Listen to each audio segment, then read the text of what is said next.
Hi everyone, we've got, moving on to our next session, which is a really interesting way of the industry welcoming new talent into the sector. And it's called Mentoring the Stars of the Future. And I'm going to hand straight over to Anna Limpens from the University of Portsmouth, who is going to introduce our panelists. Anna. Thank you, Rick. I'm really excited to be talking to you about this morning with the panel.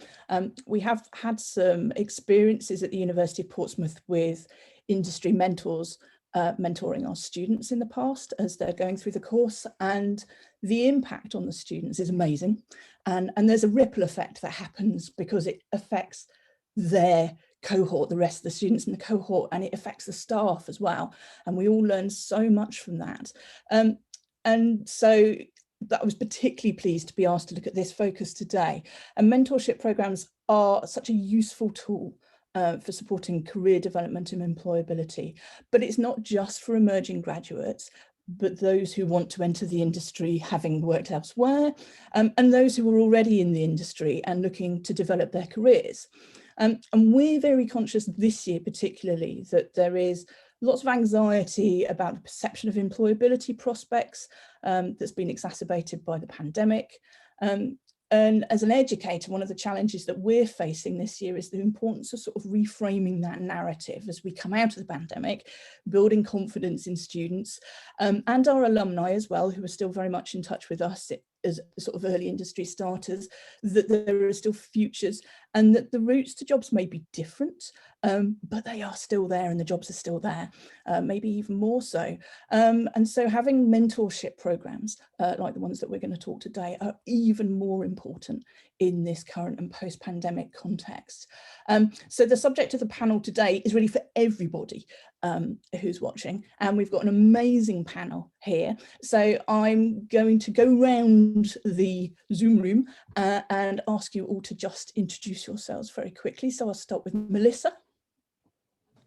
Hi everyone, I'm Melissa. I am head of client strategy at GamesEd21, which is a PR and marketing firm specializing in helping indie game developers. I got into games in a really roundabout way, and being part of mentoring programs has really helped me to, to break into the industry and also feel at home here after doing a few other careers I'll probably touch on at some point in the panel. So yeah, happy to be here and talk about this. Fantastic, Melissa, thank you. Reese, welcome this morning. Hello, hi everyone. My name's Reese. I am a senior producer at a company called Robot Teddy. We are a consultancy, so we work with lots of different studios on little games like Among Us, Gang Beasts. We're helping out a bunch of indie studios basically to do the best that they can. And I've been working in games now for 15 years, starting as a tester and then working my way up through a range of different things to production. I've been really interested in mentoring people because I had a really good mentoring experience myself, where I had a fantastic mentor who really helped me take my next step in my career. So now I'm very keen to sort of give back on that and help other people to make those steps themselves. Fantastic, thank you, Reese. Good morning, Georgia. Morning. So yeah, I'm Georgia. I'm an assistant designer at the Chinese Room in Brighton. I initially joined through the internship scheme that I had last year, and I'm happy to say that I've been offered a permanent role, so that's been awesome. So yeah, as well as Melissa, I was not originally, I basically worked in different industries. So I worked in retail, obviously, and like social research was my original path.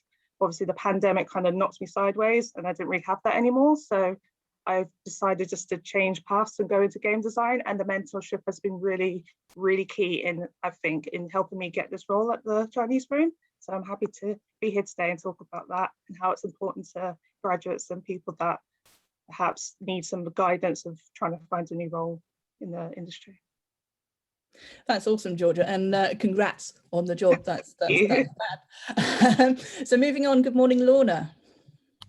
Good morning. Hi, I'm Lorna. I am content operator on PlayStation Store, which basically means I set games live at the very end of the process. I have a bit of a weird work history where I used to be in exams on BTECs. Yes, I was the evil person. I moved into the games industry just to follow my passion, basically, and then got into Limit Break as a mentee to look at furthering my career in the industry, as I realized that there was a lot more that I wanted to do and I didn't know how to do it.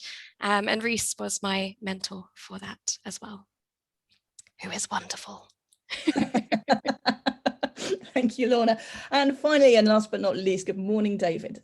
Hey there, yeah, so I'm Dave. Dave is my Sunday name. I don't know why, everything puts me as David. It's fine. But yeah, I'm a level designer at Endreams. Georgia was my mentee. I've been in the industry for about 3 and a bit years now. Whereas for me, getting in the industry, which is the interesting part for me, I didn't have any mentors or any kind of way of knowing where they were. So that's why that kind of spurred me on to become a mentor, because I wish I'd known where they were, because I was out of work for quite a while before I got where I was. And it feels quite an isolating experience. So that's probably what I want to talk about. It's like, you know, what you can do to get out of that. And yeah, and I'm working with a cool company now and making games about fracking in VR, which is pretty cool. Yeah, it's called Fracked. But yeah, that's me. What an introduction! Thank you. There's nowhere to go with cool fracking games, is there? Okay, so to kick off with, I think just for the benefit of everybody watching, it would be really helpful if we gave an overview of how the Limit Break and Into Games programs works. So Reese, can I just kick off with you to just give a little bit of overview of Limit Break? Sure. So Limit Break is something that's set up at the moment for people who are mostly currently working in games, but it is open for students as of last year, which is intended to help people to get into the industry and make their next step into their career within the games industry. It's specifically for targeted people who are within underrepresented genders within the industry, which means people who are female assigned at birth, or trans women, trans men, non-binary, you know, basically we're anyone that in the stats we're incredibly under just sort of regular dudes. So we're trying to improve that and help people to stay within the industry and get into the industry in a simpler way. We've been going for a couple of years now, and the next intake is happening soon for this. If anybody's interested, do look up Limit Break. And yeah, it's a wonderful mix of people from all different levels, and people can come in and be mentees or mentors. It's all volunteer based, and it's free, which is great. So if someone wanting to sort of look to evolve their career or get into the industry, wanted to take part in Limit Break, what's the process for them to become a mentee on the program, Reese? Yeah, there's a sign up on the website, which I should have had the link to handy, but I don't, so I'll stick it in the chat once I found it. Once it's open, everyone is open to sign up. The only reason thank you for putting that up there on the chat. There is a small amount of checking just to make sure that people are who they say they are. You know, we want to make sure that people are actually working within the industry, or they're you know, they're coming from a degree, or they're looking to get into a certain company. They're coming with a genuine interest. But after that, everyone's sort of paired off with mentors or mentees if they're coming in as a mentor, and then it moves forward from there. Fantastic. What a great program. So Melissa and Dave, you've changed your name on the Zoom chat now. Okay. Magical. Okay. Okay, so Melissa and Dave, do you want to tell us a little bit about the Into Games program, because that differs a little bit, doesn't it? Yeah, Melissa, do you want to start on that? Oh, sure, yeah. So I was a mentee with Limit Break and a mentor with Into Games. So both sides of the coin. Into Games is more directed at people who are not currently in the industry, who want to get into the industry. And it's a little bit less about kind of career development, but more about kind of those first steps into a career. So quite a few students or recent graduates take part in Into Games compared to Limit Break, which tends more to be people who are already in a games industry career, although we do have a few students as well in Limit Break. I think that sums up the main differences. Dave, is there anything that I've missed? Not really, no. I think that's pretty much what I would say it is. I don't know much about Limit Break. Limit Break, I don't know much about, so I can never really kind of say, but for Into Games, I think it's for people that like genuinely want to find a place in the industry and have no idea. That's probably how I would say it. But yeah, that's probably the biggest difference between the two. Richard's just asked in the chat actually that is this open to everybody and not just underrepresented groups, people? Into Games or Limit Break? Limit Break is just for underrepresented genders. Into Games, as far as I'm aware, is open to anyone. Although when you become a mentor, if you specifically want to mentor someone who is underrepresented, you can register that. You may not wind up with someone who's underrepresented, but you can express an interest specifically in contributing in that way. That's interesting, because Sarah's just asking, is there an age limit for the mentoring schemes? And is there anything that people can do if they're older and they want to, then a limit, if there is one, with Into Games if they want to get involved? Presumably Sarah as a mentee. Ooh, I don't know if there's an age limit. Dave, do you have any idea if there's an age limit? No, I've never come across one, if there is one. I think the more of the issue is so like if you are going to go into games, I think you need to know what it is you want to do. So I know I've had a couple of mentees where they go, I don't know what I want to do. And it's like, well, you need to tell me that, because I can't mentor you on being an artist because I don't know how to draw. So, so with Into Games, it's more a specialist designated role or something you want to be, because there's definitely people there that will push you in the right direction if you want to be like a level designer or a game designer or a technical designer. There's so many different aspects to just designer. So that's Into Games will just get you proper honed in on the thing you want to be. That's the same with Limit Break too. I mean, being that we're teaming people up with specialists, we need to make sure you're being teamed up with the right specialist. Otherwise, you're just going to feel like you're wasting your time, because if you have like a passing interest in art, and then but actually really you're more interested in tech, and then you get teamed with an artist, they're not going to be able to answer any of your tech questions. It's really important that you have a clear idea of like, this is actually something that I'm very keen to go for. Thank you. I want to just go back to Dave. When we are, in the interest of disclosure, we'd all had a little bit of a chat before the panel today to get to know each other and decide what we wanted to talk about. And Dave raised the idea about, wanting to talk about sort of any setbacks and struggles that people are kind of facing coming in the industry, and those interviews, I believe was the quote from you. Yeah, I've had a few. Did you want to talk a bit about some of the challenges that are faced by people trying to get into the roles they're interested in, and how this can support them? Yeah, so take it from me, I've had more knockbacks than most. So I think I went through, so when I originally tried to get into the industry, I think so this is not to discourage, this is the fact to say that you can do it too if you really try hard enough. And Georgia is example of it, where like my experience, no one should ever have to go through what I went through, because you can do better because of it. So I think I went through something stupid in 9 months. I went through 100 applications. I heard back from probably 9 of them, and 8 were terrible interviews, and 1 of them was fine. So it can feel almost like that, like you will go, and there is stiff competition. It may have changed since COVID, because people are like, there's a lot of different aspects with that now, because things are different. But when I was doing it, there's going to be so many different types of designers with different assets and different kind of skills to their bows. And it's learning to learn from your mistakes, which is really hard to do when you constantly get knocked back. And sometimes you'll hear nothing at all, which is one of the most horrendous things when applying for jobs. It can feel soul destroying, because you're like, I fulfill everything. And also as well, the other thing is they want experience for junior roles, which is, it makes no sense. They want 2 years of experience for a junior role, just apply for it. That's probably what I would say with that, because it's unfeasible. It doesn't make sense. But yeah, that's what I want to try and get across. Is like, there will be stiff competition, but if you want to work hard and you want to talk to us about specialist things, because I think some of the stuff I said to Georgia may have helped, because I've been around it long enough now that there are certain things that people do look for.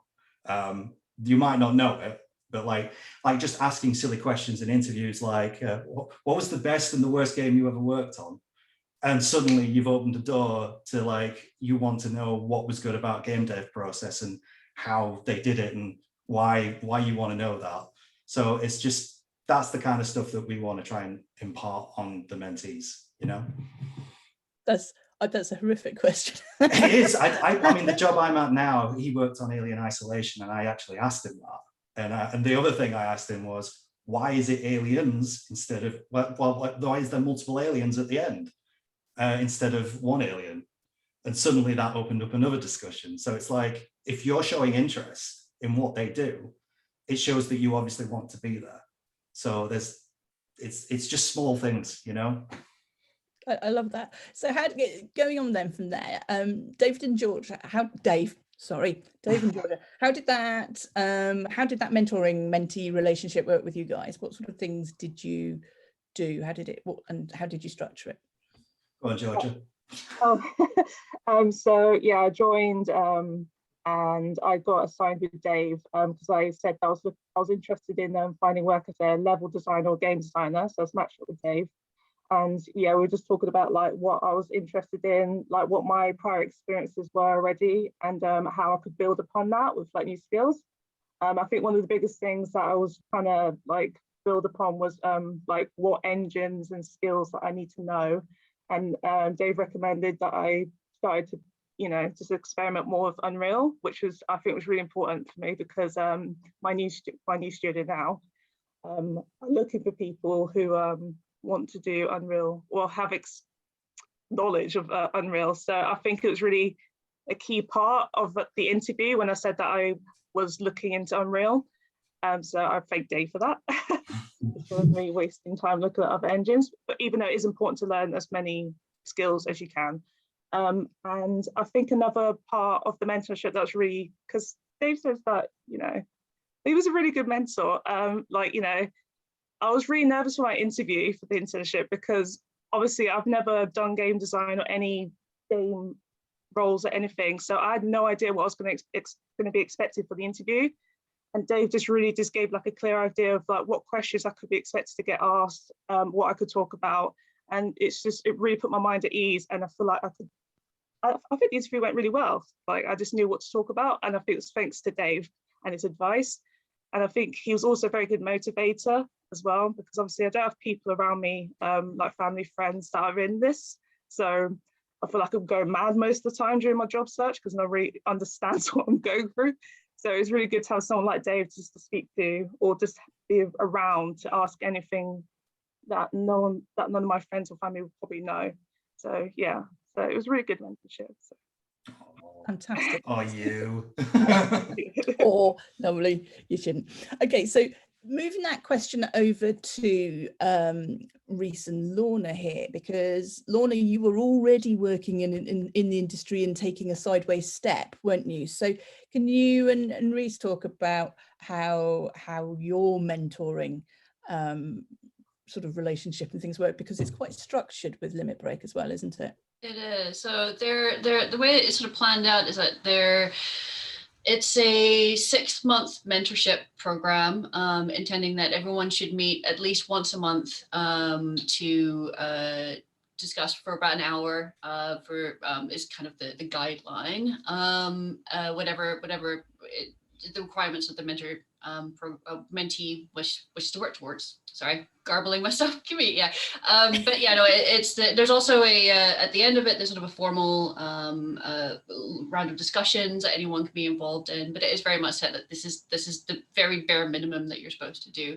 But you always have the option to do more. And Lorna and I actually were meeting every couple of weeks, and it was it was great. Like, it was just lovely to catch up every week and every other week and sort of see where things were going. You know, there was always new things coming up, and especially through the middle of what we've just been through 2020, you know, there was definitely a lot of things. And it was more than just talking about what the next steps are for work. It was also talking about, you know, life, the universe, and everything. So yeah, it was, it didn't really feel like we were doing something that was purely just a professional, you know, we stick to the rules here kind of thing. It was just friendly. It was lovely, and I feel like we've, you know, Lorna has really got a good idea where she's going next, and has a really strong chance of doing something really amazing next. So anyway, I'll let her talk about her experiences in it, but it was, yeah, it was lovely. Just gonna start crying on a live panel now. It's good, it's good. No, Reese has been absolutely amazing. When I got paired with them, they jumped right on emailing me back and being like, okay, when do you want to do this? What do you want? And I was just like, oh, okay, we're jumping right in. This is great. So yeah, we went with 2 weeks, every 2 weeks. And it was just lovely conversations. Honestly, I think that's the thing that really sticks out for me, is that it was just this flowing conversation as I kind of progressed through understanding where I wanted to go. Because I had an idea of what career path I wanted, but I wasn't very clear on how to get there exactly. Like, a lot of the research that I tried to do online about it wasn't super clear. And then, you know, I found out from research, just because it's the games industry and everything's slightly different everywhere. But it was really comforting, I guess. It was really reassuring. And for me, I think what I really wanted out of the mentorship, without realizing it, was just a little bit of a confidence boost of like, hey, yeah, it's not unrealistic for you to go for this. You can do this. You're not asking for the world. And, you know, yeah, you could do this if you put your mind to it. And helping me put my mind to it. And actually, very similar to what Georgia was saying as well, I related really strongly to what you were saying, Georgia, about all the support and like the little things with like the interview advice. And I think another memory that stands out for me was when I redid my CV and made it super glamorous. And I'd only ever done a basic Word document one before. I didn't know that I could do like a fancy one. That was very new. And Reese sent me theirs. And I was like, oh damn, it's really fancy, like beautiful, like red color with a pattern. It's so random. I'm going off on one now, but no, we're all taking notes, Lorna. It's fine. Don't worry.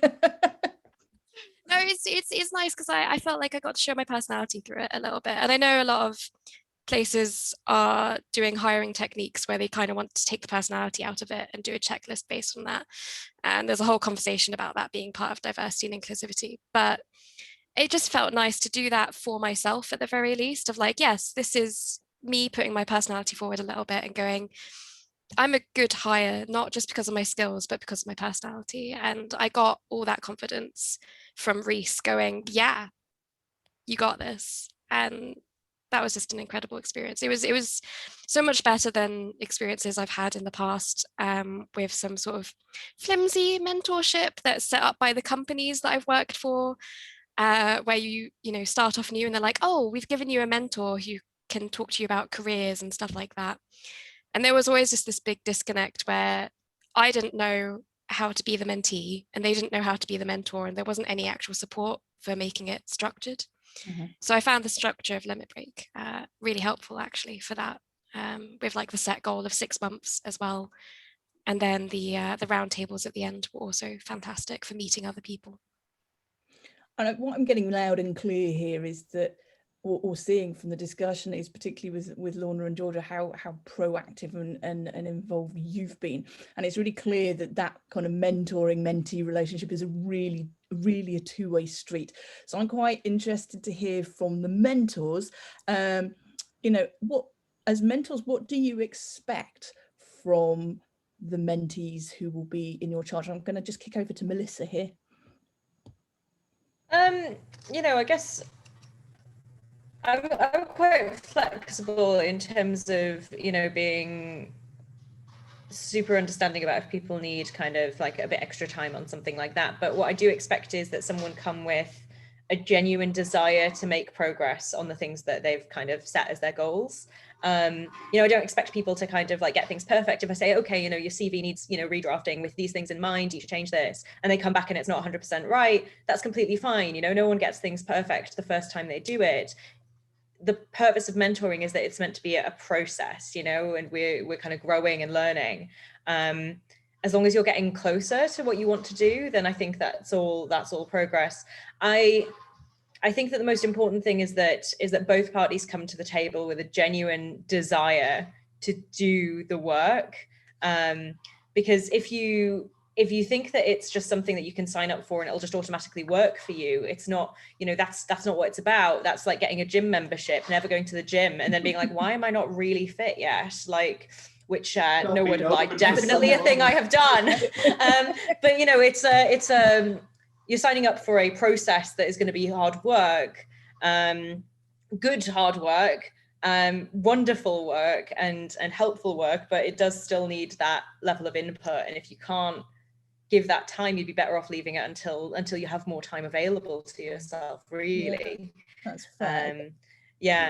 The gym metaphor. Yeah, I can get behind that. Yeah. We all winced because we've all been there. Wait, they've been closed for like how many months? So, But yeah, no, I was going to say. Yeah. Reese, is there anything you'd like to sort of add to that? I mean, I think that really hits the nail on the head. It is really, really important that it is not just kind of going in there and expecting, oh, this is going to be handed to me on a plate. Like, this is going to answer every question that I haven't even asked yet. If you haven't asked them, we haven't got the answers for you, unfortunately.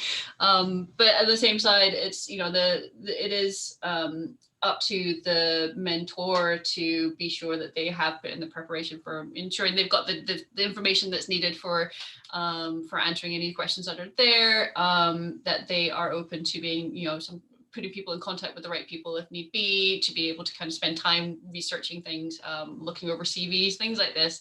It's not just you have a 1 hour meeting once a month and then you're done. So there's a lot to be done on both sides, but if that work's done, then it can work absolutely beautifully. I think as well, as an addition to me, is like showing up, and also in terms of the mentee mentor relationship, is you've got like, there's a challenge between you both. So like for Georgia, she'd never used Unreal before. I think that's right. You never used it before? Yeah, no. It was the first time. So it's like, if it doesn't challenge you, it doesn't change you. So without that, I don't think Georgia would have even, if she hadn't taken the initiative, I think it would have been a very different conversation. I don't think she would have gotten the job. So like, yeah, that's the other thing, is like, just if a mentor says, oh, you should do this, take it on board, do it, it will help. I love that if it doesn't challenge you, it doesn't change you. Is that your phrase, Dave? I think I read that actually in a gym. Okay. I genuinely did. Borrowing that one now as well. I quite like that. Thank you. I think that's so essentially, so there's an expectation there from the mentor side. So to turn that around to the mentees, what were your expectations coming into the programs, and did it match your expectations, or was it quite a different experience to Lorna and Georgia, and of course Melissa, because you've seen both sides of that coin, if anybody wants to kick off? So obviously, I was new to the industry, so I really didn't really have a clue what I was doing or what to expect or how to approach these jobs, because it's a lot different than, because obviously my last year I was just throwing CVs everywhere hoping to find a job in my prior social research. So gaming was a bit different, obviously. So I came into the mentorship just hoping, expecting just to get advice, just for anything, just interview, job applications, just being able to ask about anything during the job search, and just having an insight from someone who's actually got the job and is in the industry, has made it. So I think I definitely got what I expected, probably more so, because he was able to share resources, because obviously during my time when I was trying to learn Unreal, I came across a few issues, and he had resources ready to help me out, and just advice with the so I keep saying internship, I mean interview. The interview, and just, yeah, as I said before, what to expect when going to a level design interview, because I did not have a clue. But yeah, so I think I keep saying internship. But yeah, it definitely met my expectations, is what I'm trying to say, basically. Yeah, I think based on, again, past experiences of mentoring not being that great, and also just being more of a corporate tick box, it felt like, especially in other industries. I didn't know what to expect, really. I kind of expected something really serious, professional sort of thing, not having a close relationship with them exactly, and them going, okay, these are the things you need to do, and me going, okay. I went into my first meeting with Reese with a notebook ready to just write everything down. I did come out with a lot of notes from it, but the thing that really surprised me in the best way was just how conversational and friendly it was. And that's really exceeded my expectations. And I think if you can get that sort of rapport with your mentor, I think that's something I really recommend. If you do just have a bit of a stiff relationship with someone, you're not going to get the whole support that you could get out of mentorship, and having that personality match is really important. And I think it's something that Limit Break does quite well with organizing the mentors and mentees and pairing them. I actually didn't realize that the mentors picked the mentees, and I felt extra special and a bit like a Pokemon.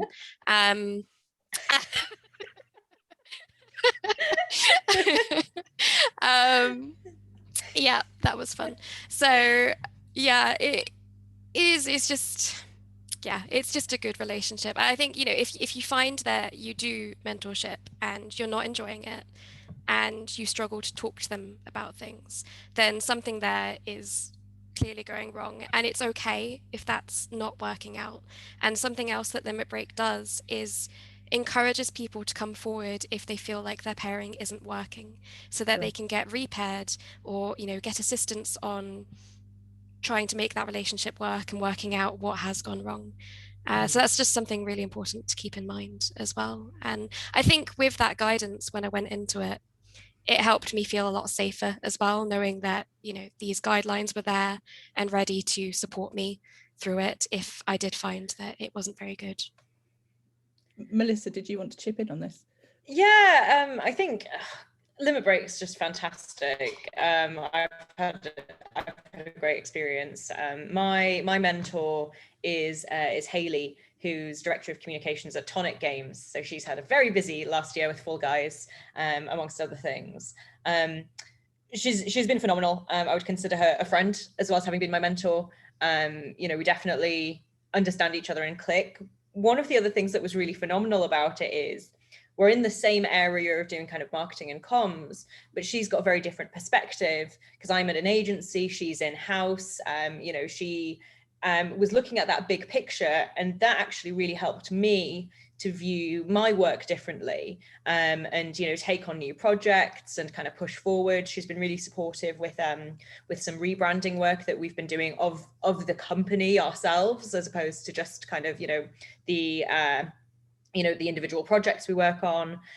So it doesn't necessarily have to be someone who is literally doing your exact job, but a few more years on. You can actually get a lot out of those relationships with someone who's maybe a little bit to the side of what you're doing, or, you know, kind of, you know, has taken a slightly different route to where they are and has different kind of perspectives they can bring. The other thing that I think is worth mentioning about Limit Break is it's not just that you get your mentor, you get to be part of the Limit Break community, which is incredible. So we have a Slack chat that we're all in, where people talk about things ranging from career things to personal life things and everything in between, including some excellent memes. We have the roundtable discussions where people can sign up to particular interests. So I first got to know Reese through, I think it was the Biz Dev one, which is something that we're both interested in, not directly to do with marketing that I'm doing, but it's still kind of related and was really useful. You're not just getting the one mentor, you're getting this wonderful community that Anissa has built, who are supportive and connected to one another. So you come away with like, you know, one really strong relationship with your mentor, but also tons of people that you've got to know. You know, like I know Lorna now. That's wonderful. Like we can chat, we can support each other as peers. You know, it's so much more than the central premise. And I just wanted to highlight that as well, because that's been something that's been so pleasant for me as a mentee. I think what's very clear here when we listen to you all talking about your experiences is like what amazing kind of synergies and relationships have evolved out of this. It's not just about the mentoring. So there's a sense of what happened afterwards, because presumably the mentoring program ended and the door didn't just suddenly close by the sound of it. You all sort of stayed in touch with each other. As Melissa said about the sort of community building and Limit Break, I've now had 3 mentees through Limit Break. I'm still in touch with every single one of them, and the program officially finished back in January for 2020. I'm still in touch with my 2019 mentee as well. So it is like sort of a place that starts a relationship, I think, and gives someone a supporter in their corner if they need someone to cheer them on, and that works both ways, honestly. Like Lorna also is incredibly supportive when I'm just like, this thing happened, and she's right there to help me.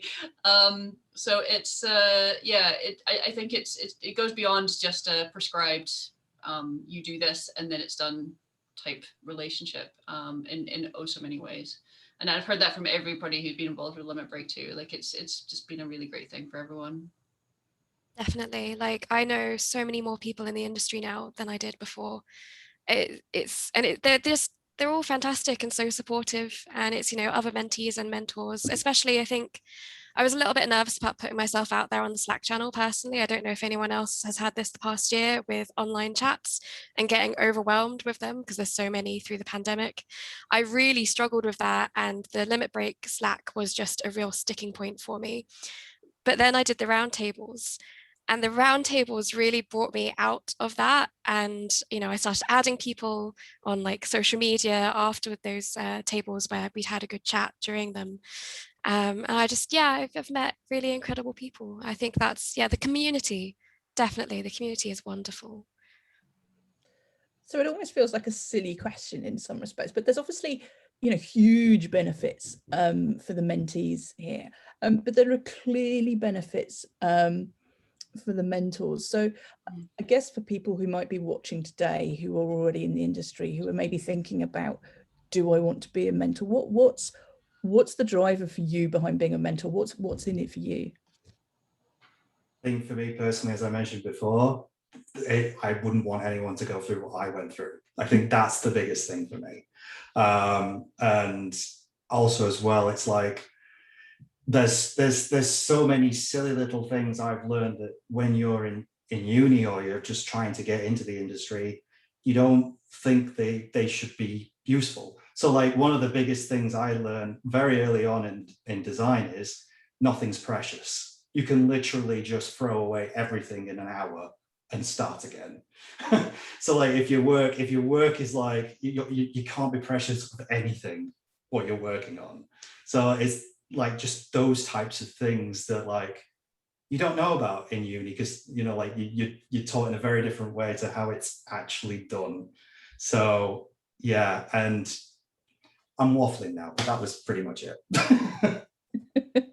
Reese, anything on that? I was gonna say, I mean, like I mentioned earlier that for me it was the big driving force for me was giving back after having a really great mentee experience myself. But one of the other things that I think really surprised me about it was I was very nervous becoming a mentor, because I really felt like I knew nothing, and that is 100% imposter syndrome, which unfortunately just never goes away. And then when I actually started talking to people and explaining, you know, how to do things and the questions they had, I was like, oh, I know this. Oh, I know this too. And you sort of realize how much you actually know, and how helpful it is to everyone. And it's really encouraging, not just for them, but also it gives you a little bit of a buzz too, because you're just like, oh, I can be helpful. This is fantastic. And if that's something you're naturally drawn to, being able to help people and being able to do that is brilliant. Like there's nothing better, honestly. Fantastic. I think I was just noticed that Thomas was asking, would you recommend a mentorship for someone who was in industry but needs some direction for getting back in? Hi, Tom. How you doing? I know him. So that was a resounding yes, I think. Yeah, absolutely. Yeah, absolutely. Yeah, absolutely. Yeah, I mean, it's probably even better that if you know how it worked before, we can just probably fill the gaps in from the stuff you may not have known from the time you were there to the time where you are now. And who knows, if you was in the industry for a while, you might actually know more than the mentor in some regards. You know. So that's a resounding yes, I think. Yeah. Go for it, Tom. And we look forward to hearing how you get on. Emily wanted to know, are there mentors for some of the more kind of unique or niche specialisms and support roles, or does it just tend to be for mentors from the main dev disciplines only? Limit Break has quite a range of different people that are available. I mean, obviously it comes down to who the mentors are and are there mentees that are looking to work with mentors that have that. We did have at least one or two mentors that didn't have any mentees signing up to work on those specialities. So unfortunately they weren't able to do any mentoring. Still part of the scheme, but they weren't able to be part of that. But we are, Limit Break is definitely open to people from all different areas of games, you know, marketing, you know, any kinds of PR or trying to think of other things that are sort of more edge. It doesn't have to be direct. You don't have to be directly making games yourself. It's okay if you're working with games in some way, shape, or form. And if there's enough people that are into it, then it makes it a lot smoother. But it depends. I mean, what if there was really out there, you know, if you were sort of someone who just wanted to do content streaming, then there's probably not anyone available for that at the moment, but it could do in the future, who knows? Yeah. I'll point that back to Emily if she's still there. Was there any particular roles that sprung to your mind, Emily? We'll just wait to see what she answers. In the meantime, while we're waiting to see if Emily comes back on this, Sarah's been asking, are there any books that any of you would recommend in applying for jobs in games, or any resources? If you had a sort of a top tip go to, what would they be? I think for me, for books, it'd just be like just knowing about theory and game design theory and stuff like that, where the books are concerned. But I would probably irk towards more talking to people rather than learning from books, because it might be a very different experience at a book than it is to an actual person. Okay, and she's just Sarah, just to clarify, her particular interest is in technical art. So if there's anything we could direct to. Oh yeah, we definitely have technical artists in Limit Break, and I know there's some technical artist stuff up on the Into Games website as well. So. Yeah. Any other must look at resources that you would encourage people to look at? Say like lots of blogs. Sorry, Georgia. Sorry. You go first. No, don't worry, you go. It's not necessarily a book, but I think a big part of what helped me get to where I was joining Facebook groups. It's not really a resource, but obviously I initially wanted to be a narrative designer, so I joined a lot of game writer Facebook groups, and I can't remember the name of it, but it's like something like I think there's women in games, and then there's also this one, I think it's just in general, just getting into games or something. But I find this Facebook groups really helpful because people post like questions about like anything about trying to get a job somewhere, or like about a question about an interview or something, and then you can see all the other industry professionals just giving their advice, and you kind of just get to like read through the comments, and it's like some few information nuggets in there that would probably be quite useful for you. And also it's also important for me because I actually found my internship for one of the Facebook groups, one of the ads. So if I wasn't part of a Facebook group, I probably wouldn't be here. So I think joining Facebook groups and networking and meeting people, I think is a good way to, yeah. Brilliant advice. Thank you. Anyone else? I mean, I think there are like academic type texts that are valuable and worth reading, but without knowing kind of specifically which specialism someone's in, it's almost impossible to advise. Technical art, I think, Melissa. I thought those were two different people. Oh, no, I thought so it was about the resources is about technical art. Okay, brilliant. I mean, I think there are lots of different blogs that are also worth following. I think things like you know, in any sort of industry news, absolutely should be keeping up to date with. And also, like, Twitter is a great resource. Look at your favorite technical artists and follow them on Twitter, see what they're talking about, you know, engage with the content they're putting out there. I used to work in fashion, which was not as fun as games. You know, fashion was very Instagram based at the time. Games industry very much, you know, locates itself on Twitter. We're all scrolling Twitter all day, every day. If people tell you we're not, they're lying. So, you know, go and find individuals and follow them there. That's amazing. Thanks so much, Melissa. Rick has appeared at the bottom of our screen, which is a subtle indicator that we have come to the end of this session. So I'd like to thank the 5 of you very much indeed for joining me today and for so much useful information and advice. And back over to you, Rick. Oh, thank you so much, Anna. Another brilliant session. And it does strike me that as an industry, when people knock on our door, they're often surprised at how welcoming and friendly and helpful we are. And I think there's a generosity to all of the people, particularly the mentors. And there are hundreds of them out there who are giving their time just to open doors to people who otherwise wouldn't know how to get in. So there's a big thanks from me. If you do want to find more information, on the gamescareersweek.org website, there are 2 sections which would be useful that list both of these schemes and some other ones as well.